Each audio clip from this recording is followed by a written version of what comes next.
అది ఒకనాడు దేదీప్యమానంగా వెలుగొందింది. పరిశోధనలకు కేర్ ఆఫ్ గా మారింది. ఎన్నో ఔషధ మొక్కలను అందించింది. 30 ఏళ్ల నాటి జాతి మొక్కలను పెంచి పోషించింది. ఎంతో గొప్పగా విరాజిల్లిన ఆ క్షేత్రం ఇప్పుడు నిరాధరణకు గురవుతుంది. ఎంతో మందికి ఉపాధినిచ్చిన ఆ గూడు నిధులులేమీ లేక కొన ఊపిరితో కొట్టుమిట్టాడుతోంది.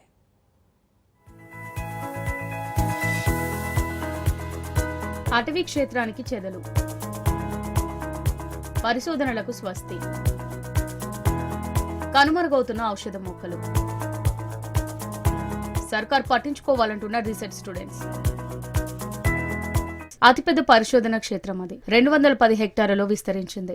40 రకాల అటవీ జాతులను ఈ క్షేత్రం అందించింది. 418 జాతుల ఔషధ వృక్షాలతో తెలుగు రాష్ట్రాల్లోని ఫారెస్ట్ నర్సరీలకు నాణ్యమైన మొక్కలను అందించింది. రోజుకు 200 మంది కూలీలకు ఉపాధి కల్పించిన ఔషధ వృక్షశాల. ఇదంతా గతం. ఇప్పుడు పరిస్థితి మారింది. నిధులలేమి కారణంగా కొన ఊపిరితో వృక్ష క్షేత్రం కొట్టుమిట్టాడుతుంది.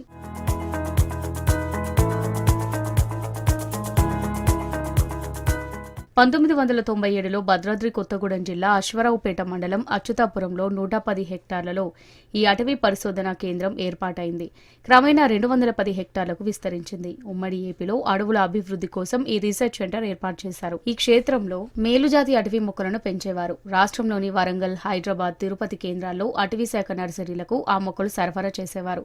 470 రకాల విలువైన ఔషధ మొక్కలను ఇతర రాష్ట్రాల నుంచి తీసుకొచ్చి ఈ రీసెర్చ్ సెంటర్లో పెంచి పెద్ద చేశారు. విత్తనాలతో నూతన మొక్కలను తయారు చేసి ఇతర ప్రాంతాలకు సరఫరా చేశారు. ఈ అటవీ క్షేత్రం ఏర్పడిన తొలి 5 ఏళ్లలో అనేక మొక్కలను సరఫరా చేసింది. ముఖ్యంగా టేకు, బ్యాంబో, ఎర్రచందనం, శ్రీగంధం, మారేడు, వేగేసి, మాలబారు వేప, పనస, సీతాఫల్, చింత, సీమరూబ, తపసి, బండారు సహా ఇతర 40 రకాల జాతులను అభివృద్ధి చేసి వాటి విత్తనాలు సేకరించి నాణ్యమైన మొక్కలను రీసెర్చ్ సెంటర్ సరఫరా చేసింది. 470 రకాల ఔషధ వృక్షాలు మహావృక్షాలుగా మారి అటవీ శాఖ ఉద్యోగులకు ఎంతో ఉపయోగపడింది. అగ్రికల్చర్ విద్యార్థుల నూతన పరిశోధనలకు ఈ రీసెర్చ్ సెంటర్ కేంద్ర బిందువుగా మారింది. పదుల సంఖ్యలో అటవీ శాఖ సిబ్బందితో రోజుకు 200 మంది కూలీలతో ఈ క్షేత్రం కలకలలాడింది.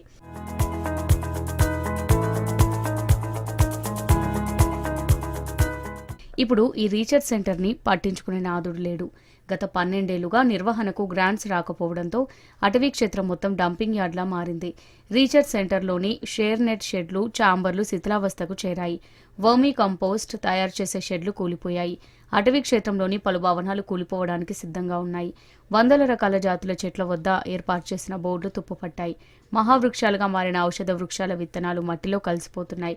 అగ్రికల్చర్ కాలేజ్ విద్యార్థులు పరిశోధనల కోసం క్షేత్రంలోకి అడుగుపెట్టే పరిస్థితి లేదంటే ఎంత దుర్భర స్థితిలో ఉందో అర్థం చేసుకోవాలి. ప్రస్తుతం ఫారెస్ట్ డిపార్ట్మెంట్ కు చెందిన రేంజర్ సహా కేవలం 3 మాత్రమే సిబ్బంది ఉన్నారు. దీంతో రీసెర్చ్ సెంటర్లో విలువైన మహావృక్షాలు మాయమవుతున్నాయన్న ఆరోపణలు వినిపిస్తున్నాయి.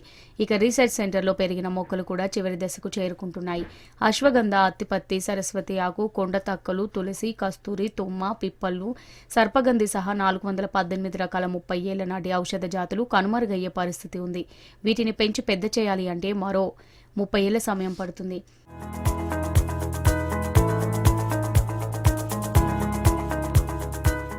అవసాన దశలో ఉన్న ఈ రీసెర్చ్ సెంటర్ని తెలంగాణ ప్రభుత్వం బతికించాలని కోరుతున్నారు అగ్రికల్చర్ కాలేజ్ విద్యార్థులు.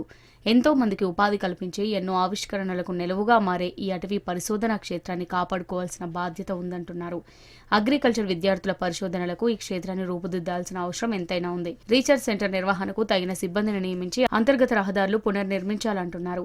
आंध्र प्रदेश एंड तेलंगाना का जो 3 बड़ा नर्सरी है, फॉरेस्ट रिसर्च इंस्टीट्यूट में 470 टाइप का मेडिसिनल प्लांट्स है जो कि 30 से 35 साल पुराना है एवं 14 साल पहले वहाँ पे बहुत सफिशिएंट फंडिंग थे एंड 100 से 150 लेबर्स डेली वर्क करते थे.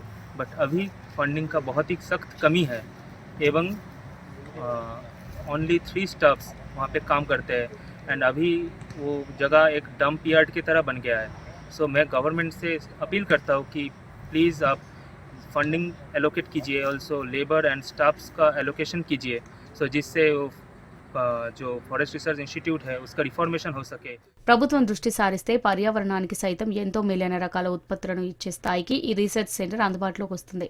స్థానికంగా ఉంటున్న రాష్ట్ర మంత్రులు ఒకసారి అటవీ క్షేత్రాన్ని సందర్శిస్తే తగిన న్యాయం జరుగుతుందని ఆశాభావం వ్యక్తం చేస్తున్నారు. ప్రభుత్వం ప్రత్యేక దృష్టి పెట్టి నిధులు కేటాయించి అటవీ క్షేత్రం అభివృద్ధికి బాటలు వేయాలని కోరుతున్నారు. ఇక్కడ నుంచి 1/2 కిలోమీటర్ దూరంలో అచ్యుతాపురం అటవీ పరిశోధన కేంద్రం ఉంది. ఈ పరిశోధన కేంద్రంలో దాదాపు 400 నుంచి 475 రకాల అడవి జాతి మొక్కలు ఉన్నాయి. ఇందులో 150 రకాల ఔషధ మొక్కలు ఉన్నాయి. వీటి వల్ల చాలా ఉపయోగాలు ఉన్నాయి. 15 సంవత్సరాల నుంచి ఈ అడవి పరిశోధన కేంద్రాన్ని ఎవరు పట్టించుకోలేకపోవడం వల్ల, నిధులు లేకపోవడం వల్ల మరుగున పడిపోయింది. కాబట్టి రాష్ట్ర ప్రభుత్వం దీన్ని పట్టించుకొని నిధులు విడుదల చేయాల్సిందిగా కోరుతున్నాం. ఎందుకంటే ఇక్కడ నుంచి 1/2 కిలోమీటర్ దూరంలోనే ఉంది. ఇక్కడ వ్యవసాయ విద్యార్థులు కళాశాలలో ఉండి బుక్కులు చదవడమే, పుస్తకాలు చదవడమే కాకుండా ప్రాక్టికల్గా వెళ్ళి అక్కడ చూడడం వల్ల చాలా రకాలుగా నేర్చుకుంటారు. మన రాష్ట్రంలో మన వ్యవసాయ కళాశాలకు దగ్గరగా ఉండడం అనేది మన అదృష్టమని భావించవచ్చు. కానీ అది మరుగున పడిపోవడం మన దురదృష్టకరంగా భావిస్తున్నాము. ఈ నర్సరీని మళ్ళీ పునరుత్పత్తి చేయాలంటే చాలా సమయం పడుతుంది.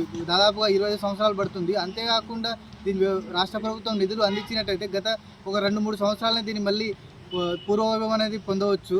కాబట్టి రాష్ట్ర ప్రభుత్వానికి వీలైనంత తొందరగా దీనికి నిధులు కేటాయించి ఈ అడవి పరిశోధన కేంద్రాన్ని అభివృద్ధి చేయగలని కోరుతున్నాము. ఉమ్మడి ఖమ్మం జిల్లా పరిధిలో చూస్తే తెలంగాణ రాష్ట్ర ప్రభుత్వంలోని కీలక మంత్రులు అంతా ఆ జిల్లా వారే. డిప్యూటీ సీఎం బట్టి విక్రమార్క, వ్యవసాయ శాఖ మంత్రి తుమ్మల నాగేశ్వరరావు, రెవెన్యూ శాఖ మంత్రి పొంగులేటితో పాటు ఉమ్మడి జిల్లా పరిధిలో ఎమ్మెల్యేలు, ఎంపీలున్నారు.